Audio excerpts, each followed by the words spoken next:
Hello everybody, Panzer King back here in the Lion's Den, bringing you Operation Winter Solace's secret confidential 1941 strategy session. And we're going to go through the four powers, Vichy, the Germans, the Italians, and the Japanese. Let's start right off with the Germans and dive right in here. If many of you have watched Fortress Jinx's last channel, 10.6, he brought a few fighters back into Britain again. Got some loanies from the States, and it has infuriated the German High Command. So much and so that we might actually take another crack at them again right now, because we have a good non-aggression pact with the USSR, the Soviet Union. So we might do that again. I just hate seeing that much strength in Britain, right? But we'll see. We'll see. The other option this turn is we let them be. We take Denmark, and we move into Greece. Now, he does have forces here. He can easily take back Yugoslavia or Greece if we move in there and weaken that. Hence, we might have to strengthen the Balkans. But of course, you know, that's one thing. The other thing is we could even take Latvia, move our way closer and closer to Leningrad, which is not a bad idea. These are kind of the three main areas I'd like to focus on this turn to help clean up some of this territory and move on with you know, more attacks, right? So, but that's my general goal with Germany. If we get a few select roles, we're probably going to do some stuff with the Navy, maybe some stuff with the Air Force, even do some coastal guns to maximize those narrow ports.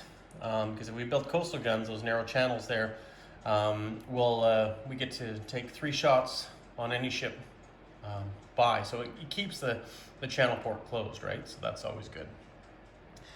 But I still think the Air Force needs to be built up. So we might take a reprieve from Britain this turn and focus maybe on more other destinations in Europe. So that's kind of Germany's 2 cents. Let me know what you guys think. The other thing is Vichy. Vichy is it's a special little place because it's still neutral, except it's attacking or at war with the Free French, right? So people were often saying, well, why didn't you attack the French fleet down there? And it's true, I could, but had I left, and if he goes in and wipes me out here in southern France, then everything that I've built or have remaining goes all to the Free France, right? And of course, then it threatens Paris. So that's obviously a concern of mine, and maybe it's unwarranted because I think that would be attacking another neutral, and then of course the U.S. income would go back, right? But I wouldn't put it past them too. So it's a tough battle. You know, what do you do, right? Because obviously the Vichy can help out the Italians, but right now the Vichy are running rampant, taking back territory left, right, and center. And of course they took Madagascar last turn. So tell me what your thoughts are on the Vichy. I was actually thinking about recalling this fighter, but I just like to keep as much money as possible out of the Free French's hands and hold on to as much territory as I can. Cameroon could definitely be a walk-in next turn, so we'll see if that happens. And I think that cavalry should be over there by Chad or somewhere. I should move that. That's my bad. But regardless, though, that's a concern I have for sure. Italy, you know, let's go down here and look at Italy. Italy's navy is growing a little bit more now, but it's so painful inching away in this game with $10 a turn, right? Especially being drained from the Abyssinian Wars.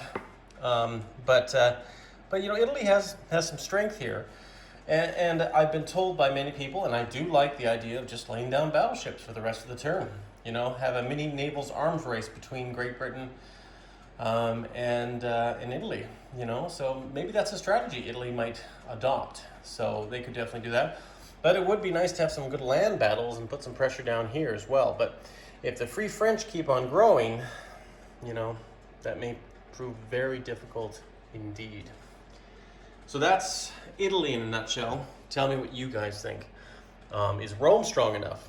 Rome's got a fighter, tactical, 3 infantry, 3 militia, fortification, building an air base, but, you know, that's something also to consider, you know, should we build planes, infantry, and so on and so forth. Japan, you know, What to do about Japan? Japan has a position of strength and also a position of vulnerability right now, especially with Jinx's sneaky move of building a whole bunch of subs last turn to avoid Japanese attacks. And of course now this recent turn he built 3 light cruisers down here in response to my light cruisers to try to keep naval parity, right? So, but Japan has to, I think Japan has a duty to complete these ships. And on top of that, these ships will be coming their way once in war with the US. So I will need to put planes on these light carriers as well as the major carrier. So I think the Air Force should definitely be a top priority. But, I think Japan has probably 30, 40 bucks, probably something like that, which is not bad. But of course, it goes not very far when you start building ships and of course airplanes. And of course, when war breaks out, which could be a turn or two away, where does Japan go? What does Japan do? I think if Japan could position itself with Marines and troops and everything else, if they could take the Philippines, maybe take Singapore, hold the Money Islands down here as well, with as much infantry they can put down there, they might have a fighting chance. And maybe we can convince the CCP, if we don't attack you, you don't attack us, go after the Far East Command, we'll attack the Americans, maybe even the Aussies. But if we can hold off the Americans, for them, that helps them as well, because then they can help defeat our mutual enemy, which is the Allies. Maybe we could all live in a peaceful world afterwards. But maybe not. Maybe the communists will sense weakness for the Japanese and attack us, and attack both of us, which is not a bad strategy for either side. The problem is, Japan could then play favorites and just say, screw you, we're attacking all of this, you had your chance, now you just let the Americans win. Or vice versa, right? You just let the communists win. So, just like in Europe, Germany is basically sandwiched between the USSR, Great Britain, and the United States. Japan is sandwiched between the United States, Great Britain, basically the USSR. So it's a tough nut to crack, And Australia is always in the works, but it's not really worth much, and it's a distraction, and it's way goddamn down there too, right? It really is off the beaten trail.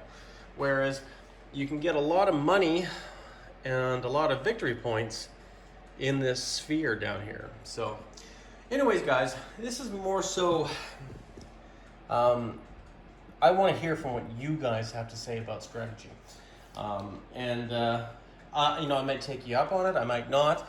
I love every idea you come across because, it makes me think about this. I'm like, actually, I never thought about it that way. And let me know, right? I'm playing this war my way. It's unfortunate being handicapped, not being able to attack sooner.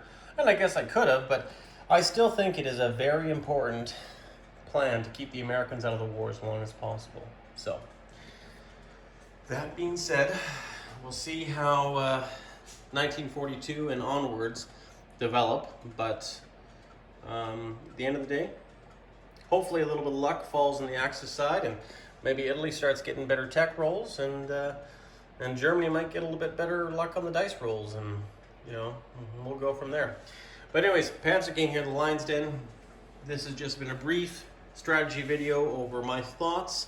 Tell me your thoughts, and maybe together the Axis powers will win the day. Take care, everyone, and stay classy.